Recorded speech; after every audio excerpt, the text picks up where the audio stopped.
Click করে দিবেন। এই যে ক্লিক করে দিলেন। এখন হচ্ছে আপনাকে কি করতে হবে, একটা জিমেল লাগবে, অবশ্যই নতুন সম্পূর্ণ একটা ফ্রেশ জিমেল। যে জিমেলটার পাসওয়ার্ড আপনি জানেন, অবশ্যই এরকম একটা জিমেল, ফ্রেশ, একদমই ফ্রেশ জিমেলের পাসওয়ার্ডটা অবশ্যই কোথাও না কোথাও প্রয়োজনে লিখে রাখবেন, তাহলে আপনার জন্য বেটার হবে। কেমন? এখন আমাদেরকে অ্যাকাউন্টটা রেজিস্ট্রেশন করতে হবে। তার জন্য দেখবেন এখানে দুটো অপশন থাকবে, একটা হচ্ছে লগ ইন আর একটা হচ্ছে রেজিস্ট্রেশন। তো আমরা যেহেতু রেজিস্ট্রেশন করবো, নর্মালি রেজিস্ট্রেশন এখানে ক্লিক করা থাকে, যদি না থাকে আপনি রেজিস্ট্রেশন একটা ক্লিক করবেন। তারপরে দেখবেন এরকম একটা এখানে পপ আপ মেনু আসবে, যেখানে সর্বপ্রথম বক্সে লেখা থাকবে কান্ট্রি, এরপর হচ্ছে কারেন্সি। তো এই দুইটা জায়গায় অনেকে কনফিউশনে পড়ে যে এখানে কি সিলেক্ট করবে। দেখেন, আপনি বিশেষ করে যারা বাইরে থাকে তারা আমাকে এই জিনিসটা জিজ্ঞাসা করে যে ভাইজান আমি তো বিদেশ থাকি, অমুক দেশে থাকি, তো অমুক দেশে থাকি, আমি কোন কান্ট্রিটা এখানে সিলেক্ট করব। দেখেন, আপনার পাসপোর্ট, আপনার এনআইডি কার্ড যদি সেটা বাংলাদেশে তৈরি হয় বা হচ্ছে বাংলাদেশে করা থাকে, আপনি অবশ্যই আপনার এনআইডি কার্ডে যেই বা আপনার হচ্ছে ডকুমেন্টে যেই কান্ট্রিটা দেওয়া আছে আপনি ওইটাই এখানে সিলেক্ট করবেন। তো যেহেতু আমি হচ্ছে যে এনআইডি কার্ডটা দিয়ে করতেছি ওটা বাংলাদেশে হচ্ছে করা, তো আমি অবশ্যই এখান থেকে বাংলাদেশ সিলেক্ট করবো। দেন হচ্ছে কারেন্সি আপনারা চাইলে এখান থেকে ইউএসডিও রাখতে পারেন বা হচ্ছে বিডিটিও করতে পারেন, তবে আমি বলবো ইউএসডি রাখাটাই বেস্ট। আচ্ছা, এরপর এখানে আরও দুটো বক্স দেখবেন, একটা হচ্ছে ইমেল আর একটা হচ্ছে পাসওয়ার্ড। তো আপনারা কি করবেন, এখানে ইমেল এবং পাসওয়ার্ড সুন্দর করে আপনাদের যে জিমেলটা আপনারা খুলছেন ওইটা এবং হচ্ছে সুন্দর করে পাসওয়ার্ডটা লিখে দিবেন। আমি এখানে একটু সিকিউরিটির জন্য হাইড করে দিচ্ছি, আমি আগে এগুলা দিয়ে নিই। ওকে, আমাদের জিমেল এবং হচ্ছে পাসওয়ার্ড দেওয়া কমপ্লিট। এখন আমরা কি করব, দেখবেন এখানে নিচের দিকে দুইটা বক্স থাকবে, দুইটা বক্সে হচ্ছে আমরা কি করব, টিক মার্ক করে দিব। ঠিক আছে, আমরা এখান থেকে টিক মার্ক করে দিচ্ছি। দেন হচ্ছে নিচ থেকে এখানে দেখবেন রেজিস্ট্রেশন বলে একটা লিখে আছে, ভেরি সিম্পল, রেজিস্ট্রেশন একটা ক্লিক করবেন। তো দেখবেন রেজিস্ট্রেশনে ক্লিক করলে আপনাদের অ্যাকাউন্টে কিন্তু রেজিস্ট্রেশন হয়ে যাবে। তো দেখেন আমাদের এই অ্যাকাউন্টটা কিন্তু অলরেডি রেজিস্ট্রেশন হওয়া কমপ্লিট, কিন্তু এখনও আমাদের এই অ্যাকাউন্টটা ভেরিফাই করা কিন্তু বাকি আছে। তার জন্য আমরা কি করব, আমরা সরাসরি হচ্ছে এখন প্লে স্টোরে চলে যাব। আপনারা কি করবেন, সবাই প্লে স্টোরে আসবেন। প্লে স্টোরে এসে আপনারা সার্চ বারে সার্চ করবেন QUOTEX, কোটেক্স। দেখবেন কোটেক্স লিখে সার্চ করলে আপনাদের কোটেক্স এই যে অ্যাপ্লিকেশনটা চলে আসবে, আপনারা ইনস্টল করে নেবেন। আমার আগে থেকে ইনস্টল করা আছে, আমি এখন কি করব, ওপেন করব। তো ওপেন করা হয়ে গেলে দেন হচ্ছে আমি এই অ্যাকাউন্টটার ভিতরে আমি যেটা করব, আমি হচ্ছে সেটা লগ ইন করবো। সরি, এখানে আমি একটু ওয়েট করেন। ওকে, আমি হচ্ছে এখান থেকে কী করব, আমি বর্তমানে যে নতুন অ্যাকাউন্টটা খুলছি ওইটাকে হচ্ছে এখান থেকে লগ ইন করবো। আপনারা সুন্দর করে ইমেল এবং পাসওয়ার্ড দিয়ে লগ ইন করে নেবেন। আমি হচ্ছে একটু লগ ইন করে নিচ্ছি, আপনারা একটু ওয়েট করেন। ওকে, আমাদের কোটেক্স অ্যাকাউন্টটা কিন্তু লগ ইন করা কমপ্লিট। এখন আমাদের যেটা করতে হবে, আমাদের এই কোটেক্স অ্যাকাউন্টটাকে এখন ভেরিফাই করতে হবে। তার জন্য আমরা কি করব, সরাসরি এখানে নিচের দিকে দেখবেন একটা ম্যান আইকন দেখা যাচ্ছে, এই যে আমরা এই ম্যান আইকনে একটা ক্লিক করে দিব। ঠিক আছে, ওকে, আমরা এই ম্যান আইকনে একটা ক্লিক করে দিলাম। এই ম্যান আইকনে ক্লিক করলে দেখবেন এখানে আপনাদের সুন্দর করে দেখা যাচ্ছে এখানে আপনাদের অ্যাকাউন্টটা এখনো পর্যন্ত ভেরিফাই হয়নি, তার মানে কি অ্যাকাউন্টটা নট ভেরিফাই।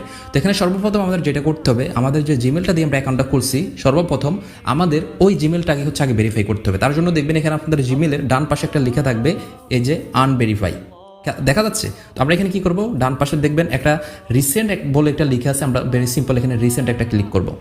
রিসেন্টে ক্লিক করলে আপনাদের ওই জিমেলে দেখবেন একটা মেইল আসবে, যেই মেইলে আমি দেখাচ্ছি কি আসে। আমরা এখন সরাসরি হচ্ছে ওই মেইলটার ভিতরে চলে যাচ্ছি। ওকে, আমরা মেইলটায় চলে আসলাম। দেখেন এখানে কোটেক্স থেকে একটা অলরেডি ইমেল ভেরিফিকেশন আসছে। আমরা কি করব, সরাসরি এই ইমেল ভেরিফিকেশন একটা ক্লিক করে দিব। ঠিক আছে, ওকে, আমরা এখানে ইমেল ভেরিফিকেশনে ক্লিক করলাম এবং দেখেন এখানে লিখে আসছে কনফার্ম দ্য ইমেল। আমরা ভেরি সিম্পল এখানে কনফার্ম দ্য ইমেলে একটা ক্লিক করব। তো কনফার্ম দ্য ইমেলে ক্লিক করলে দেখবেন খুবই সহজে আপনাকে আপনার কোটেক্স অ্যাকাউন্টে নিয়ে যাবে আবার, এবং দেখবেন এখানে লেখা আসছে এখন ভেরিফাই, মানে আমাদের জিমেলটা এখন ভেরিফাই কমপ্লিট। এখন আমাদের কি করতে হবে, এখানে হচ্ছে আমাদের দেখেন নাম দিতে হবে। আমি আপনাদেরকে একদম শর্টকাটে বুঝিয়ে দিব। এখানে কি করবেন, এই যে দেখেন আপনাদের নাম দিতে হবে, ফার্স্ট নেম, এখানে হচ্ছে লাস্ট নেম। এই যে দেখেন আমি দেখাই দিচ্ছি, আমি হচ্ছে এরপরে ফিল আপ করে নেব। এখানে ফার্স্ট নেম দিতে হবে, এখানে হচ্ছে লাস্ট নেম দিতে হবে, এবং এখানে হচ্ছে আপনাদের ডেট অফ বার্থ, মানে কি আপনাদের জন্মসাল, সেটা কি দিবেন, আপনাদের এনআইডি কার্ডে ঠিক যেইভাবে দেওয়া আছে সেম টু সেম হুবহু ওইভাবে দিবেন। ওকে, আমাদের নাম এবং জন্মসাল লিখে কমপ্লিট। এখন আমরা যেটা করব, একটু সোয়াইপ করে নিচের দিকে আসবো। এখানে আসলে দেখবেন আমাদের এখানে সর্বপ্রথম যেটা থাকবে এটা হচ্ছে কান্ট্রি। তো কান্ট্রি আমাদের বাংলাদেশই থাকবে। দেন হচ্ছে সেটা হচ্ছে অ্যাড্রেস বার বা হচ্ছে অ্যাড্রেস বক্স। তো এখানে যে একটা হচ্ছে আপনার অ্যাড্রেস বক্স দেখতে পারবেন। এই বক্সে আপনারা দেখবেন আপনাদের ডকুমেন্ট, এনআইডি কার্ড বা পাসপোর্ট যেটাই হোক না কেন, তার ব্যাক সাইডে দেখবেন একটা সুন্দর করে অ্যাড্রেস লেখা থাকে। সেটা হতে পারে বাংলায়, হতে পারে ইংলিশে।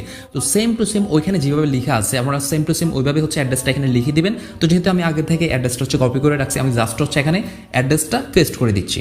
ওকে, আমার অ্যাড্রেসটা এখানে পেস্ট করা শেষ। এখন আমি কি করব, এখানে দেখবেন একটা সেভ বলে একটা অপশন আছে, আমরা সেভ এখানে ক্লিক করব। ঠিক আছে, তো আমরা সেভে ক্লিক করে দিচ্ছি। ওকে, এখানে একটা জিনিস দেখেন, আমাদের অ্যাড্রেসটা কিন্তু নিচ্ছে না। তার রিজন কি, এই যে এখানে একটা জিনিস দেখেন, আমাদের এখানে ইরোর দেখাচ্ছে। তার কাহিনীটা কি বলেন তো, কাহিনীটা হচ্ছে দেখেন এখানে আমাদের মোহাম্মদের পরে একটা ডট দেওয়া আছে, এই ডট কিন্তু হবে না। আপনাদের এনআইডি কার্ডটা হয়তো বা থাকতে পারে, বাট আসলে এই ডটটা এটা নেয় না। তো যাই হোক, এখন হচ্ছে আমরা আবার সেভে ক্লিক করবো, দেখবেন এখন নিয়ে নিবে। ওকে, আমাদের কিন্তু এখন আমাদের অ্যাড্রেসটা নিয়ে নিছে। এখন আমরা কি করব, আমাদের ডকুমেন্ট আপলোড করব। তো দেখবেন একটু সোয়াইপ করে নিচের দিকে আসবেন, নিচের দিকে আসলে এখন দেখবেন এখানে আমাদের ডকুমেন্ট আপলোডের জন্য একটা অপশন দেখাচ্ছে। আমরা এখন কি করব, আপলোড ডকুমেন্ট একটা ক্লিক করব। আপলোড ডকুমেন্টে ক্লিক করলে এখানে একটু ওয়েট করতে বলবে, আপনারা হচ্ছে একটু ওয়েট করবেন। ওকে, এখানে এরপর হচ্ছে আমরা কি করব, এখানে নিচ থেকে দেখতে পারবেন এখানে হচ্ছে যে আদার বলে যে লেখাটা আছে, আমরা হচ্ছে এখানে আদারে ক্লিক করব। ওকে, আদারে ক্লিক করার পরে দেন হচ্ছে আমরা এখানে কন্টিনিউতে ক্লিক করব।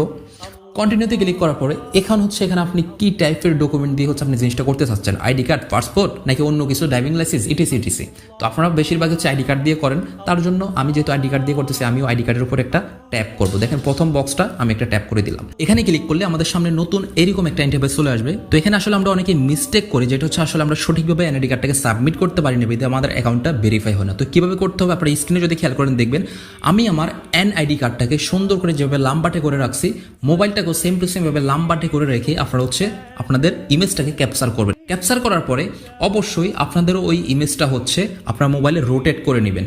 ক্যাপচার করা শেষ হলে এরপর হচ্ছে রোটেট করে দেন হচ্ছে এখানে আপলোড করতে হবে। তো দেখেন এখানে তারাও কিন্তু দেখিয়ে দিছে যে কীভাবে হচ্ছে আপনারা ডকুমেন্টগুলো আপলোড করবেন। দেখেন আমরা অনেকেই করি কি, অনেক লং থেকে হচ্ছে ছবিটা ক্যাপচার করি, হবে না। এনআইডি কার্ড একদম এক কর্নারে আপনি অনেক লং থেকে ছবিটাকে ক্যাপচার করতেছেন, হবে না, বা ইমেজটাকে ক্যাপচার করতেছেন। আবার অনেকে করে কি, অনেক ক্লোজ থেকে করে, দেখা যাচ্ছে এনআইডি কার্ডের অর্ধেক দেখা যাচ্ছে বা এক কর্নার দেখা যাচ্ছে, আরেক কর্নার দেখা যাচ্ছে না, তাও কিন্তু হবে না। অবশ্যই এখানে যেভাবে দেখা যাচ্ছে স্ক্রিনে বা হচ্ছে আমি আমারটাও দেখিয়ে দিচ্ছি যেভাবে উঠানোর কথা, এইভাবে করে সুন্দর করে হচ্ছে আপনারা এনআইডি কার্ডগুলো উঠাবেন, ফ্রন্ট পার্ট এবং ব্যাক পার্ট, তাহলেই হবে। আচ্ছা, এরপর আমরা কি করবো, একটু সোয়াইপ করে নিচের দিকে আসবো। তো এখানে আমরা কি করবো, এনআইডি কার্ডের ফ্রন্ট পার্ট এবং হচ্ছে এখানে ব্যাক পার্টটা আপলোড করে দিব। তো আমি আপলোড করে দিচ্ছি, দেখেন। তার জন্য হচ্ছে আমরা এখানে ক্লিক করব। ক্লিক করলে আমাদের গ্যালারিতে নিয়ে যাবে। তো গ্যালারিতে এসে আমরা হচ্ছে ফ্রন্ট পার্টটা হচ্ছে আগে এখান থেকে ক্লিক করে সিলেক্ট করে আপলোড করে দিব। দেখবেন এখানে আপলোড হচ্ছে। ওকে, আমাদের ফ্রন্ট পার্ট কিন্তু মোটামুটি আপলোড হওয়া কমপ্লিট, এখনো হয়নি। হয়ে গেলে এখানে দেখবেন একটা রেড চিহ্ন বা রেড আইকন চলে আসবে। ওকে, আমাদের আপলোড হয়ে গেছে। এখন হচ্ছে আমরা ব্যাক পার্টটা আপলোড করব। আমরা সিম্পলি এখানে আবার ক্লিক করে আমরা হচ্ছে আমাদের ব্যাক পার্টটা সিলেক্ট করব, দেন হচ্ছে আমরা আবার আপলোড করে দিচ্ছি। ওকে, আমাদের এখানে দেখেন আমাদের ফ্রন্ট পার্ট এবং ব্যাক পার্ট মোটামুটি দুইটাই কিন্তু আপলোড হওয়া কমপ্লিট। এখন আপলোড হয়নি নিচেরটা, দেখেন এখানে কিন্তু এখনো মানে এটাকে কি বলে, রাউন্ড হচ্ছে এখনো। আমাদের এটা আপলোড হলে উপরেরটার মতো এরকম একটা রেড আইকন আসবে, ডিলিট হওয়ার অপশন চলে আসবে। তো আমরা ওয়েট করি। ওকে, আমাদের দুইটা কিন্তু আপলোড হওয়া কমপ্লিট। এখন আমরা কি করবো, নিচ থেকে নেক্সট বাটনে একটা ক্লিক করব। নেক্সটে ক্লিক করলে দেখবেন এখানে এরকম করে একটা পপ আপ মেনু আসবে এবং এখানে হালকা একটু সময় নেবে আপনাদের জন্য। এখানে যে দেখেন একটা অলরেডি টিকমার্ক হয়ে গেছে এবং দুইটা টিকমার্ক কমপ্লিট, এবং দেখেন আমাদের অ্যাকাউন্টটা ইনস্ট্যান্ট 0 সেকেন্ডের ভিতরে সাথে সাথে ভেরিফাই কমপ্লিট। তাহলে আপনারা অনেকে বলেন না যে ভাই ভেরিফাই কেন হয় না, ভেরিফাই কেন হয় না। ভাই ভেরিফাইটা হয় না এই জন্য যে আপনি সঠিকভাবে প্রসেসটা করতে পারেন না। দেখছেন তো, ন্যানো সেকেন্ডের ভিতরে অ্যাকাউন্ট ভেরিফাই।